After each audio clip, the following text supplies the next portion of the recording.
नमस्कार श्री स्वामी समर्थ सर्वांना। पुन्हा एकदा तुमच्या सर्वांचं आपल्या या यूट्यूब चॅनलवर खूप खूप स्वागत आहे। आजच्या व्हिडिओमध्ये आपण माघ पौर्णिमा कधी आहे, या पौर्णिमेचा उपवास कधी करायचा आणि या दिवशी आपल्याला हे एक फळ घरी घेऊन यायचं आहे। बघा, अत्यंत प्रभावी असा हा उपाय आहे। हा उपाय आपल्याला या दिवशी कसा करायचा याची माहिती बघणार आहोत। तुम्ही जर का चॅनलवर नवीन असाल तर असेच माहितीचे व्हिडिओ बघण्यासाठी चॅनलला सबस्क्राइब करा आणि बाजूच्या बेल आयकॉनला देखील प्रेस करा। चला तर मग व्हिडिओला सुरुवात करू। माघ महिन्याची पौर्णिमा तिथी ही 24 फेब्रुवारी 2024 म्हणजेच शनिवारी आलेली आहे।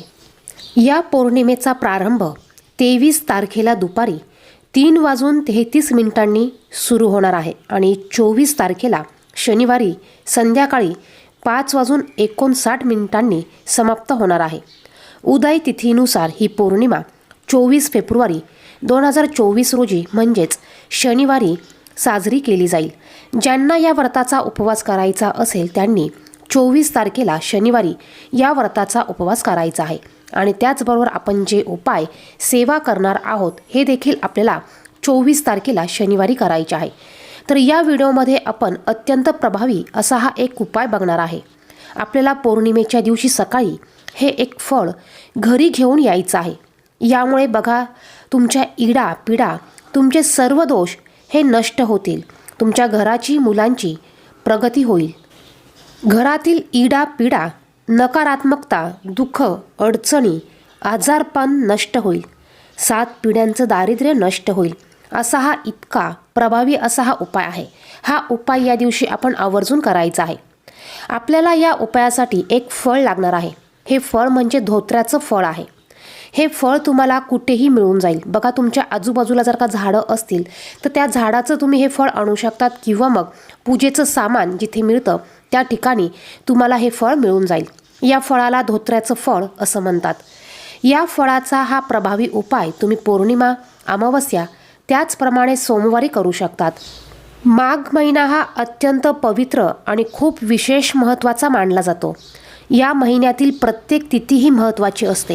ही माघ पौर्णिमा आपल्या हिंदू धर्मातील इतर सणांप्रमाणे महत्त्वाची मानली जाते। या दिवशी पवित्र नदीत स्नान दान करण्याची परंपरा आहे। माघ महिन्यातील हे पवित्र स्नान पौष महिन्यापासून पौर्णिमेपासून सुरू होऊन माघ पौर्णिमेला समाप्त होते। याविषयीची माहितीचा डिटेल्समध्ये व्हिडिओ आपल्या चॅनलवर आहे, तो व्हिडिओ देखील तुम्ही पाहू शकतात। माघ पौर्णिमा ही देवी लक्ष्मी आणि भगवान विष्णू यांना समर्पित आहे। या दिवशी आपल्याला माता लक्ष्मी आणि भगवान श्रीहरी विष्णू यांची देखील विधिवत पद्धतीने पूजा करायची आहे आणि यानंतर आपल्याला हे उपाय करायचे आहेत। तुम्हाला जर का व्हिडिओ बघायला आवडत असेल तर व्हिडिओला नक्कीच लाईक करा आणि याचबरोबर कमेंट बॉक्समध्ये श्री स्वामी समर्थ लिहायला विसरू नका। आपल्याला हा उपाय पौर्णिमेच्या दिवशी सकाळी करायचा आहे। सकाळी लवकर उठायचं आहे। आपल्याला देवपूजा करायची आहे। या दिवशी माता लक्ष्मी आणि भगवान विष्णू यांची विधिवत पद्धतीने पूजा करायची आहे। यानंतर आपल्याला हे एक फळ घरी घेऊन यायचं आहे। बघा, हा उपाय तुम्हाला सकाळीच करायचा आहे। सकाळी तुम्हाला हे फळ घेऊन यायचं आहे। हे फळ आणल्यानंतर तुम्हाला ते अगोदर स्वच्छ करून घ्यायचं आहे। या फळाला काटे असतात, त्यामुळे हे फळ अल्लात धरा, याला स्वच्छ करून घ्या आणि त्यानंतर हे फळ आपल्याला एका प्लेटमध्ये ठेवायचं आहे। ज्यावेळेस तुम्ही हा उपाय करणार आहात त्यावेळेस आपल्याला आपल्या देवघरामध्ये दिवा हा प्रज्वलित करून घ्यायचा आहे। धूप दीप अगरबत्ती लावून घ्यायची आहे।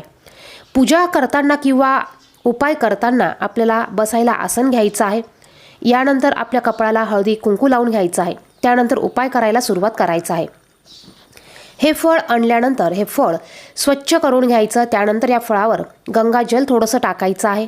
यानंतर आपल्याला थोडंसं पाणी घ्यायचं। ह्या पाण्यामध्ये थोडीशी हळद टाकायची आणि हे पाण्याने आपल्याला हे फळ पिवळं करायचं आहे। त्यानंतर हे फळ एका प्लेटमध्ये घ्यायचं आणि हे फळ आपल्याला उजव्या हातात घ्यायचं आहे। या फळाला आपल्याला थोडासा भस्म देखील लावायचा आहे। थोड्याशा अक्षता व्हायच्या आहे। भस्म लावा, थोड्याशा अक्षता व्हा। त्यानंतर ही प्लेट आपल्याला उजव्या हातामध्ये घ्यायची आहे आणि आपल्याला 3 वेळा काल भैरव अष्टक याचं पठण करायचं आहे। 3 वेळा काल भैरव अष्टक याचं पठण करायचं आहे आणि हे अभिमंत्रित झालेलं फळ आपल्याला देवघरामध्ये ठेवायचं आहे। तुमच्या देवघरामध्ये शिवलिंग असेल, महादेवाची शिवलिंग असेल तर तुम्ही त्यासमोर हे फळ ठेवायचं आहे. दिवसभर हे फळ असंच असू द्यायचं. यानंतर आपल्याला महादेवांना नमस्कार करायचा. फळाला देखील आपल्याला हळदी कुंकू अक्षता अर्पण करून नमस्कार करायचा. आणि यानंतर आपल्याला सायंकाळी बघा संध्याकाळी आपल्याला एक पिवळा कपडा घ्यायचा आहे. या पिवळ्या कपड्यामध्ये आपल्याला हे फळ ठेवायचं आहे. त्यातल्या थोड्याशा अक्षता ह्या ठेवायच्या आहे. काळे तीळ असतील तर थोडेसे काळे तीळ ठेवा आणि याची एक पोटली तयार करा.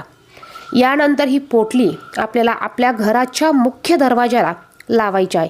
बघा घराच्या मुख्य दरवाजाला तुम्ही आतल्या बाजूने कोणत्याही बाजूला लावलं तरी चालणार आहे. उजव्या डाव्या कोणत्याही बाजूला लावा, फक्त आतल्या बाजूने तुम्हाला हे फळ लावायचं आहे.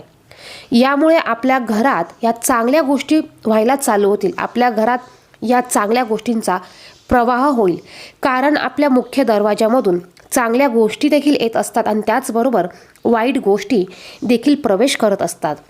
निगेटिव्ह ऊर्जा ही आपल्या मुख्य दरवाजामधूनच घरात येते आणि चांगली ऊर्जा आपल्या मुख्य दरवाजामधूनच घरात येत असते. त्याचबरोबर माता लक्ष्मी देखील आपल्या या मुख्य दरवाजामधूनच घरात येते आणि अलक्ष्मी देखील आपल्या या मुख्य दरवाजामधूनच घरात येते.